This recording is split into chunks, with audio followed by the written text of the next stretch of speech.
So I just saw Book of Clarence and I'm not quite sure how to feel. For those of you who don't know, Book of Clarence is a story about a young man in Jerusalem who is existing at the same time that Jesus is spreading the word. And initially when I saw this movie, I thought it would be closer to something like Dogma, but it's turning out to be something totally different. And I gotta be honest, I'm not quite sure whether or not I like it, which I feel like is an incredible feat for the director and the writer to do. And I honestly want to encourage you guys to see it because discussion needs to be had about this movie and what it means. Let's start with the positives. Seeing a story about Jesus that has a predominantly black cast was really cool because it's clear that Jesus was in Africa, and I really loved the way that they played up to that. Everyone had an accent except for Lakeith, and they would do small things to remind us that we are indeed in Africa. I loved hearing some of the actors say stuff like "hey" and like kiss their teeth. The directing was also incredible. It reminded me of a Grindhouse type of movie. A lot of zoom ins, a lot of quick cuts, but he also included these beautiful tableaus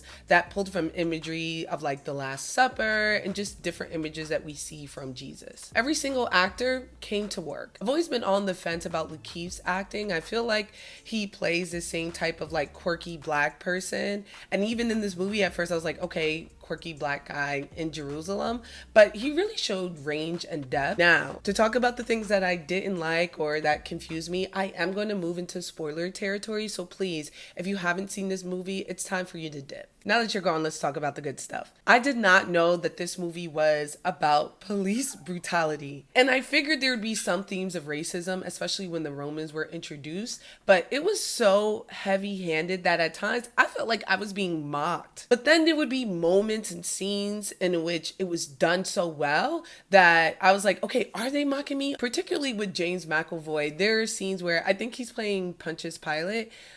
He's like holding his vest and pretending like he's there for Clarence when actually he's like condemning him to be crucified and here to oppress all the people in Jerusalem. A major accomplishment that this movie did was that it got better as time went on. Like the pacing was really slow in the beginning and then it really picked up. But then all that progress was thrown out in like the last 20 minutes where the movie was like kind of coasting. And this is where I feel like they were mocking Black people because the police brutality subplot became so heavy-handed and some of the sound bites that they were using, like they killed my babies and things like that, felt like they were mocking Black people in the struggle that we go through. I was also confused on whether or not the writer was Christian because initially I thought this was a story about faith and how you can get it and how like Jesus' story has always been mistold, but then they give Jesus's major moments and like his lessons, including God forgive them, to Clarence. And so I'm like, what are you saying? Are you saying that Jesus is our one and only savior and that he